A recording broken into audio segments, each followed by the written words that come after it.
I've become very, very interested in the idea of playing in games that have no finish lines. Right? Some games have finish lines. Right? Baseball, football, right?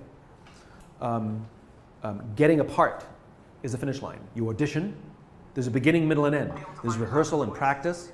There's showing up for the audition, and you either win or you lose, and then it's over. It's over, right? That is finite. But one's career is infinite. There's no end. It's like our lives are finite, but life is infinite. People come and people go, but life continues, right? Theater, actors come and actors go, but theater continues. It's infinite. You don't win theater. You win a part, but what happens once you get the part? The finite game is over. Now you enter the infinite game. You have to be able to convert, right? And the reason this is important, and I've seen this unfortunately so many times, from a young age, all you wanted to do was get to Broadway. And then you get to Broadway. And then what? You've devoted your entire life to one finite goal, and when you get there, the immediate response is depression. Because I spent 15 years of my life for this one thing, and I got it, and now I don't know what to do next. Like, get to Broadway again. Doesn't have the same ambition.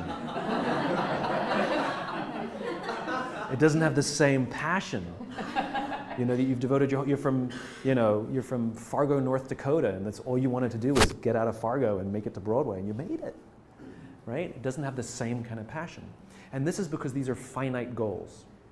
There's a lot of studies that have been done with athletes who have finite goals to become the greatest X in the world, right? So Andre Agassi was one of these athletes. He wanted to become the greatest tennis player that ever lived. Guess what? Everyone in his life, he would view them through, how do you help me get to that?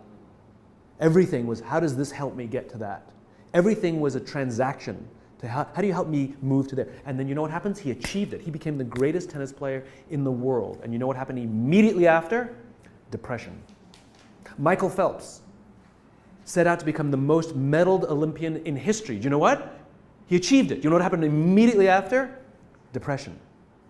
They spend their whole life working for one goal. Though most will never get it, the few that do don't know what to do next because their goals were finite. Their goals were finite. Right? And so there are finite components to your career. But your career should be infinite. So yes, of course you have to win the finite game. You have to get the part. But immediately when you get the part, now you convert to infinite.